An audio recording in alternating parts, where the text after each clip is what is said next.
할렐루야, 좋으신 주님을 찬양합니다. 오늘도 새벽전 은혜의 보좌 앞에 모이신 우리 성도 여러분, 주님의 이름으로 환영하고 축복합니다. 이 시간 우리 이사야서 39장 말씀 함께 나누는 시간을 갖도록 하겠습니다. 이 39장 말씀은 히스기야 왕이 병들었다가 이제 치유를 받고 기적적인 치유였습니다.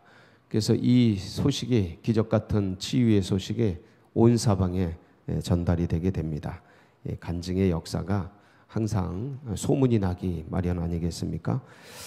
그 소문을 들은 사람들 중에 바벨론 왕이 있었습니다. 이 바벨론 왕이 히스기야가 병들었다 나았다 함을 듣고 축하의 사절단을 보내게 됩니다. 글과 함께 예물을 이제 보내오게 됩니다. 이때 이제 일어난 사건을 성경에 기록하고 있는데, 이제 이 말씀이 어떤 것을 의미하냐면 참 좋은 일이죠. 누군가 병들었다가 치유됐다라는 것을 축하하고 함께 보고 또 같이 나누고 하는 것은, 기쁨을 나누는 것은 이거보다 또 소중한 일이 없습니다. 그런데 문제는 뭐냐면, 나에게 일어난 일들, 내게 기적같이 있었던 하나님의 역사들을 다룰 때 조심해야 할 게 있습니다. 그건 뭐냐면, 나에게 하나님께서 나에게 일으키신 일을 자칫 잘못하면 내가 잘나서 내 능력이 뛰어나서 내가 무엇인가를 해서 그 일들이 일어난 것으로 착각할 수가 있습니다. 이건 뭐냐면, 하나님의 역사를 찬양하는 게 아니고 내게 일어난 나의 무용담을 자랑할 수가 있게 되는 겁니다.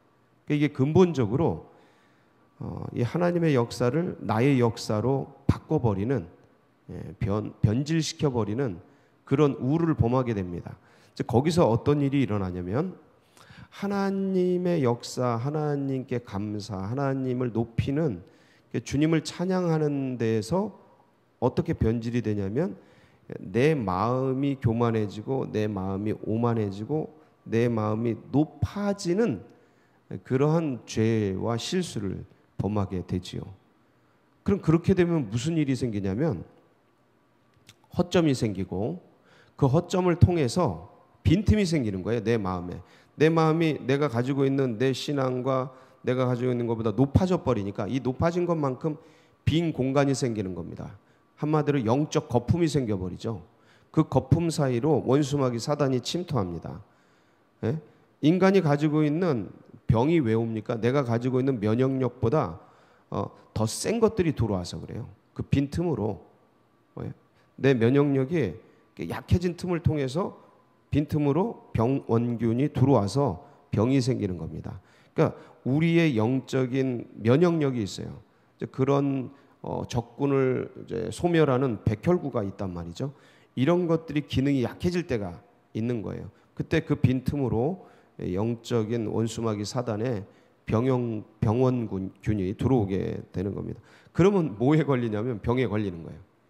실수를 하고 문제가 되고, 이렇게 되면 이제 그게 지도자고 왕이고 높은 사람이 되면 공동체가 깨지고 이제 나라와 민족이 멸망을 하고 이제 그렇게 되어지는 것이죠. 이제 이렇게 해서 오늘의 요 사건이 발생함으로 인해서 요때에 이제 바벨론 사절단이 히스기야 왕가에 있는 모든 보물과 전에 있는 모든 좋은 것들을 보고 욕심을 갖게 됩니다. 나는 자랑을 했는데 저쪽은 욕망을 품게 된 거예요. 대단한 것이 많구만, 가져야겠네, 언젠간 점령해야겠네, 이렇게 된 거예요. 이게 이제 유다 왕국의 멸망의 씨앗이 돼버린 겁니다. 우리들도 개인적으로도 어떤 사람이 내게 좋은 일이 있을 때 이것들을 그냥 막 이렇게 자랑하고 막 그럴 때, 문제는 뭐냐면 이게 어느 순간 하나님께서 내게 해주신 일들이 내가 능력이 있어서 그 일들을 한 것으로 변질이 되면서 나도 모르게 자고해지고 높아지고, 그러면서 이제 내 의를 드러내게 되는 것이죠. 이게 인지상정입니다. 누구나 다 비슷한 길을 걸어가는데, 근데 그 부분에서 우리가 어떻게 해야 하는가, 오늘 말씀을 통해 살펴보고 전반적인 과정을 나눠보고 주님은 어떻게 하셨는가를 같이 돌아보면서 우리가 은혜 받는 시간을 갖도록 하겠습니다. 1절 말씀 보시겠습니다. 그때 발라단의 아들 바벨론 왕 무로닥 발라단이 히스기야가 병들었다가 나았다 함을 듣고 히스기야에게 글과 예물을 보낸지라. 이 당시 바벨론은 아수르의 힘에 눌려서 아직 약해 있을 때입니다. 아직 약해 있을 때고, 이제 얼마 지나지 않아서 이 바벨론은 아수르를 무찌르고 중동의 패자로 등극을 하게 됩니다. 그렇지만 여전히 지금은 잠룡처럼 엎드려 있는 그런 때입니다. 그렇지만 힘이 있는 나라입니다. 이 바벨론이 상당히 권세가 있는, 옛날부터 고대 바벨로니아부터 시작해서 굉장히 힘 있는 나라였습니다. 그래서 강대국이죠. 강대국이에요. 그래서 이 강대국에서 사절단을 파견해 오니까 히스기야가 어땠어요? 한번 볼까요? 2절. 히스기야가 사자들로 말미암아 기뻐하여 그들에게 보물 창고 곧 은금과 향료와 보배로운 기름과 모든 무기고에 있는 것을 다 보여주었으니 히스기야가 궁중의 소유와 전 국내의 소유를 보이지 아니한 것이 없는지라. 사자들 사절단이 와서 너무 기쁜 거예요. 와, 야, 너무 강대국에서, 왜 높은 직위에 있는 분들이 사람을 보내거나 선물을 보내오면 으쓱하지 않습니까? 으쓱해요. 예를 들어 대통령이 나에게 무슨 화환을 보내왔다, 결혼식에 화환을 보내왔다, 뭐 이러면 굉장히 어깨가 으쓱해지고 막 자랑하고 싶어 하고 그 관계나 뭐 이런 것들을 드러내고 싶지 않겠습니까? 그런 것이죠. 그래서 히스기야도 너무 좋아서 그 사절단에게 내가 얼마나 하나님께 축복을 받았는지, 내가 얼마나 잘 사는지, 우리나라가 얼마나 부강한지, 우리나라가 가지고 있는 무기가 어떤 건지, 사실은 이거 국가 기밀이거든요. 굉장한 국가 기밀들입니다. 자신의 나라에 무기가 얼마나 있는지, 그 어떤 쌓아둔 비축류나 이런 것들이 얼마나 있는지, 이런 거를 드러내는 거는 정말 최고의 1급 정보들을 다 공개해 버리는 거랑 똑같습니다. 어떤 나라도 이런 짓을 안 합니다. 이거는 정말 실수한 거예요. 우리나라가 가지고 있는 무기가 어떤 최신 병기가 뭐가 있는지 드러내지 않지 않습니까? 공개적으로 드러낼 만한 것만 이제 국군의 날 이런 때나 드러내고, 진짜 좋은 것들은 안 드러냅니다. 최종 신무기 같은 거는. 왜냐하면 그게 밝혀지면 별일이 다 생기거든요. 뭐 주위에서 압력도 들어오고, 아니면 또 이제 어떤 무기 경쟁이 일어나고 이러면 출혈이 굉장히 심하거든요. 그래서 압력이 들어오거나 경쟁이 일어나거나 여러 가지 국가에 굉장히 타격이 크기 때문에 절대로 1급 정보들은 가리죠. 근데 다 보여준 거예요. 다 보여준 겁니다. 그럼 왜 이런 실수를 하게 되냐? 자랑하는 거죠. 자랑하고 싶은 거죠. 그러니까 내가 어떤 걸 알고 있고, 우리가 뭘 쌓아놓고 있고, 뭔가를 드러내고, 내가 뭔 일을 하고 있고, 내가 얼마나 뛰어나고, 내가 들었다가 병 나은 그런 기적의 사람이고, 뛰어난 인물이고, 내가 이런 걸 할 줄 아는 탁월한 사람이고, 내가 이렇게 하나님의 말씀 듣고 이렇게 위대한 사람이야, 이렇게 할 줄 아는 사람이야라는 나도 모르게 그걸 자랑하고 싶은 거죠. 근데 그런 자랑과 그런 어떤 높아진 마음들 속에 이런 행동을 하는 거예요. 보여주지 말아야 될 것들을 다 보여주고, 드러내지 말아야 될 것들을 다 드러내고, 이건 마땅히 감추어야 하고 가려야 하고, 이거는 내 자랑이 아니고 이거는 진짜 다른 사람의 몫인데, 다른 사람이 행한 건데 내가 한 것처럼 다 하고, 이런 실수를 하게 됩니다. 마음은 이해가 돼요. 사람이 다 똑같지 뭐. 이런 좋은 일이 있을 때 다 보여주고 싶고, 내가 가지고 있는 거 다 드러내고 싶고, 그렇지 뭐. 근데 이제 문제는 뭐냐면 지도자예요. 지도자는 이런 한 개인도 그렇게 하면 마음이 높아지고 자고해지는데, 지도자는 문제는 그 공동체가 엄청난 피해를 입을 수가 있습니다. 그래서 조심해야 돼요. 어떤 회사도 자기들의 일급 기밀을 어디다 누출을 합니까? 기업 비밀을 어떻게 드러냅니까?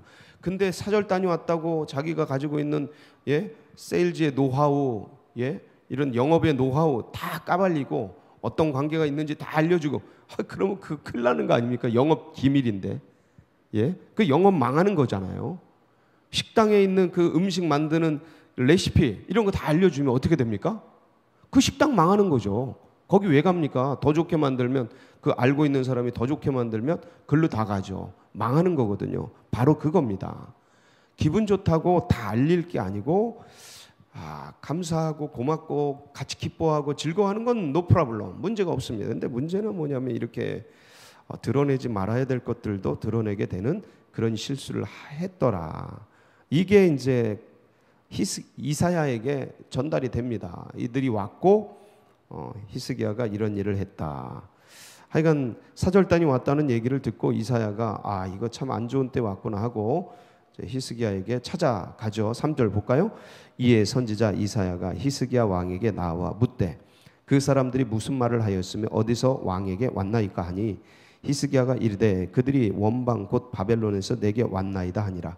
이거 이사야가 왜 떴냐면 이 바벨론은 굉장히 강대국을 꿈꾸는 제국의 야망을 가진 그런 나라라는 것을 진작에 알고 있었거든요. 그러니까 이런 나라가 히스기야에게, 이 조그만 나라에게 왜 사절단을 파견했을까?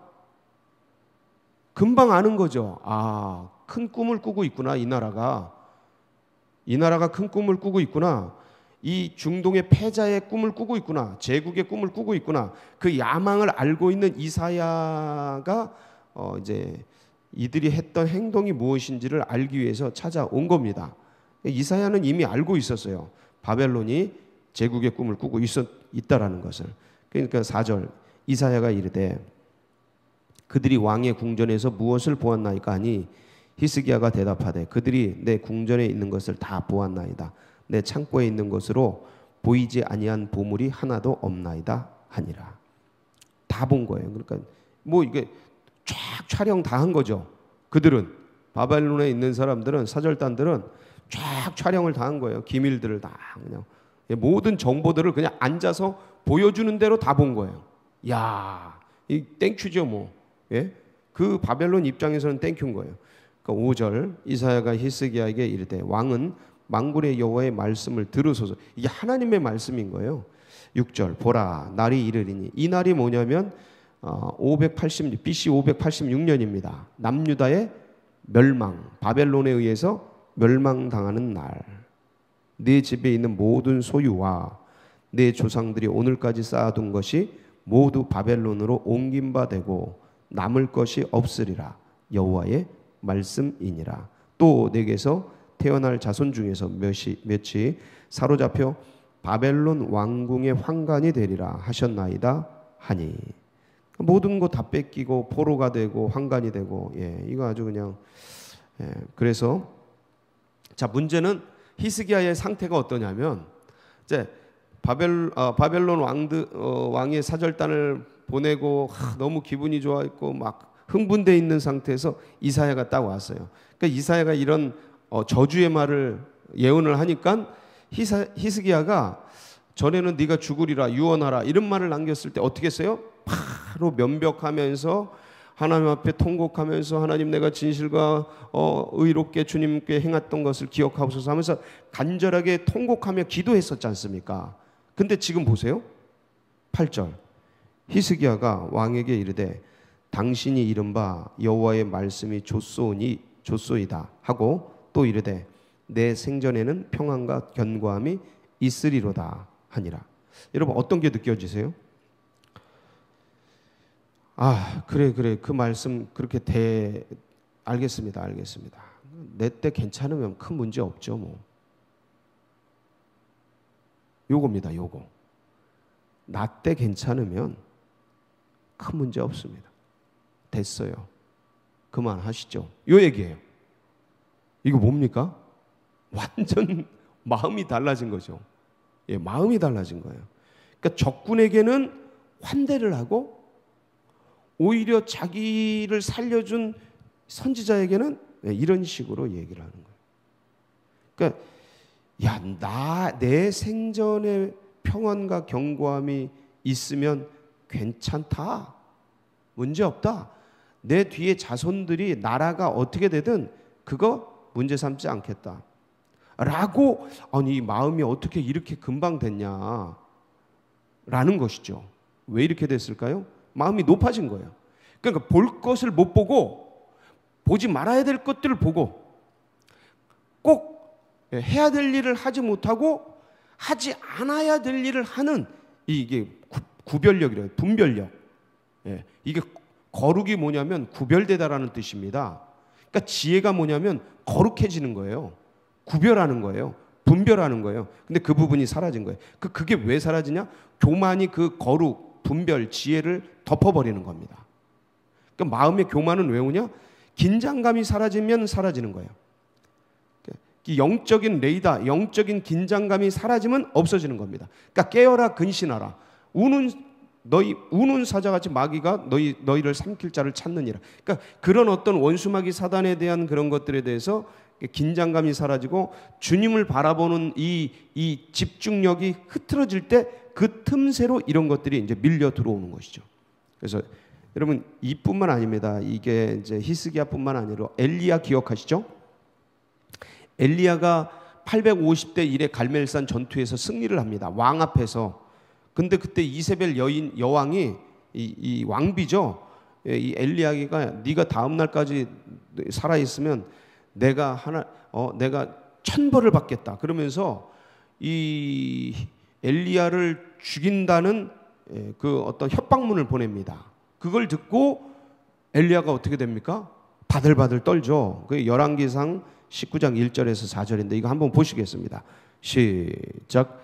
아합이 엘리야가 행한 모든 일과 그가 어떻게 모든 선지자를 칼로 죽였는지를 이세벨에게 말하니 이세벨이 사신을 엘리야에게 보내어 이르되 내가 내일 이맘때에는 반드시 내 생명을 저 사람들 중 한 사람의 생명과 같게 하리라. 그렇게 하지 않으면 신들이 내게 벌 위에 벌을 내림이 마땅하니라 한지라. 그가 이 형편을 보고 일어나 자기의 생명을 위해 도망하여 유다에 속한 부엘세바에 이르러 자기의 사환을 그곳에 머물게 하고 자기 자신은 광야로 들어가 하룻길을 가서 한 로뎀나무 아래에 앉아서 자기가 죽기를 원하여 이르되 여호와여 넉넉하오니 지금 내 생명을 거두시옵소서. 나는 내 조상들보다 낫지 못하니이다 하고 이렇게 죽여달라고 하는 거예요. 3절 보세요. 그럼 왜 이렇게 됐냐? 왜 엘리야가 그 전날 왕 앞에서, 그 왕이 그냥 옵니까? 옆에 군사들이 있는데 엄청난 850명의 이 제사장들이 몰려왔는데 그 혼자 단독으로 그 적진의 사자굴 속에 들어갔는데 그 목숨을 담보로 죽기를 각오하고 들어갔는데 겁 없이 용기 있게 들어갔는데 그거 다 이기지 않았습니까? 근데 보세요. 그 여인이 편지 한 통을 사절단에 보냈는데 그거에 엄청나게 한마디로 뭐라면 쫄아버린 거예요. 영적으로 쫄아버린 거예요. 그러니까 어떻게, 왜 그 마음이 그렇게 됐느냐? 왜 그렇게 됐느냐? 잘 보세요. 엘리야가 이 형편을 보고 뭘 봤어요? 형편, 상황, 환경. 그러면 뭘 안 봤다라는 거예요? 주님을 안 봤다라는 거죠. 예. 주님께 오는 그 주님의 능력, 권세, 내가 어제 하나님께서 어떤 역사를 했는지 그걸 잃어버리고 상과 형편도 죽여버릴 거야 라는 말에 휙 빠지고, 그러니까 하나님의 말씀, 강하고 담대하라 이런 하나님의 말씀보다 널 죽여버리겠다라는 글로 쓴 여인의 말이 확 들어온 거예요. 예. 하나님, 너 이거 먹으면 죽는다 반드시. 이게 하나님의 말씀보다 그거 먹으면 너 하나님처럼 돼. 이 사단의 말이 들어와 버린 거예요. 왜 이렇게 됩니까? 그러니까 이 상황이 들어오는 거가 왜 들어오냐라는 거죠. 마음이 높아진 겁니다. 850대 1에 어제 그 갈멜산의 승리에 도취돼서 마음에 있는 긴장의 끈이 풀어진 거예요. 아유, 다 똑같아요. 이 사람이 다 똑같은데 우리는 교훈을 받아야 된다라는 거죠. 저도 똑같을 겁니다. 그 850대 1에 갈멜산 전투의 왕 앞에서 승리를 한 기적의 능력, 영적 권세, 막 불이 나가고 그냥 확 쓰러지고 막 이러면 그 마음이 자고해지지 않겠습니까? 누구나. 근데 그러면 안 된다는 것이 성경의 교훈이니 우리는 섰다고 하는 자요 넘어질까? 조심해야죠. 조심해야죠. 그래서 어떤 일이 있더라도, 그러니까 내가 100일을 기도하고 금식을 열흘간 하고 수천 수억의 재정을 한 번에 하나님의 기름 부어서 이렇게 딱 쟁취를 하고 했어도 잠잠하면서 하나님을 높이고, 개인적으로는 하나님을 높이고 선한 일을 힘쓰고 하되 내 마음이 높아지는, 자고해지는, 내가 스스로 잘나서 이 일들을 했다라는 그 높아지는 그 마음은 예수의 이름으로 철저하게 다스려야죠. 어떻게 합니까? 예수님께서 요한복음 6장 14절 15절에 보면 예수님이 오병이어의 기적을 통해 5,000명을, 남자만 5,000명을 먹이고도 12강줄이 남기고서 사람들이 막 예수님을 기적의 인물, 우리 민족을 먹여 살릴 인물, 임금 삼아야겠다, 왕 삼아야겠다, 그러고 들불처럼 쫙 예수님 앞에 달려올 때 예수님이 그때 어떻게 하셨는가? 요한복음 6장 14절 15절 시작. 그 사람들이 예수께서 행하신 이 표적을 보고 말하되 이는 참으로 세상에 오실 그 선지자라 하더라. 그러므로 예수께서 그들이 와서 자기를 억지로 붙들어 임금으로 삼으려는 줄 아시고 다시 혼자 산으로 떠나가시니라. 예, 산으로 가시는 거예요. 사람들이 막 노도물결처럼 막 영웅이고 역시 대단하셔. 어떻게 한 번에 수백억을 버실까? 와, 대단하시다. 어떻게 한 번에 저런 기적을 행하실까? 와, 어떻게 저렇게 병치유가 위대한 예언을 하시고, 와, 대단하시다. 와, 뛰어나시다. 이럴 때 혼자 조용히 산으로 왜 가셨을까요? 가셔서 뭐 하셨을까요? 마태복음 14장 21절 23절입니다. 시작. 먹은 사람은 여자와 어린이 외에 5,000명이나 되었더라. 예수께서 즉시 제자들을 재촉하사 자기가 무리를 보내는 동안에 배를 타고 앞서 건너편으로 가게 하시고 무리를 보내신 후에 기도하러 따로 산에 올라가시니라. 저물매 거기 혼자 계시더니. 뭐하러 가셨어요? 기도하러. 왜 기도하러 가신 걸까요? 갑자기 제자들을 보내시고 마음이 높아질까 봐.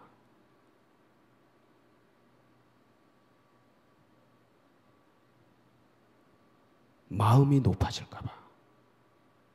본질을 잃어버릴까 봐. 사명을 놓칠까 봐. 희석될까 봐.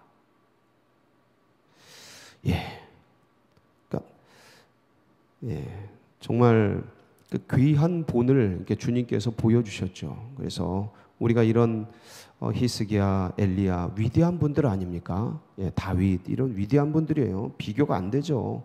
그 신앙과 역사에 끼친 영향력이나 위대한 일들을 한 걸 생각해 보면, 그런데 그런 분들도 이런 일 뒤에 이렇게 무너지더라. 이런 걸 보면서 하물며 우리는 그럼 어떻게 해야 될까요? 예수님의 본을 보면서 어떤 좋은 일이 있을 때 은밀하게 조용하게 주님께 영광을 돌리되 기뻐하며 그 일들을 하되 내 마음이 자고해지고 내가 스스로 자기 의로 높아지고 자랑하고 막 이런 거 하지 않도록 이렇게 기도하면서 잘 다스리는 것. 그래서 오늘도 주님께서 주신 한 날에 행복과 은혜를 누리면서 내 자신은 영으로 육을 다스리고 승리하는 복된 날이 되시길 축복합니다. 같이 기도하시겠습니다. 합심해서 기도할 때 이 신앙과 이 믿음이 다음 세대들에게 흘러가고 새 가족들의 가슴 속에 새겨지도록 위해서 기도해 주시고요. 이 나라 민족과 세계 열방이 하나님께 돌아오도록 그리할 때 우리 교회가 민족 복음화와 세계 복음화를 위해서 마중물처럼 드려지고 하나님을 기쁘시게 하고 주님의 마음을 시원케 하는 그런 비전과 꿈을 이루어드리는 교회 되도록 위해서 기도해 주시고, 수능생 끝까지 좋은 열매 맺도록 나머지 모든 과정들을 은혜 중에 잘 해나가도록 위해서 기도해 주시고, 여러분 각자의 기도 제목 붙들고 주의 한번 부르짖고 기도하며 나갑니다. 부르짖습니다. 주여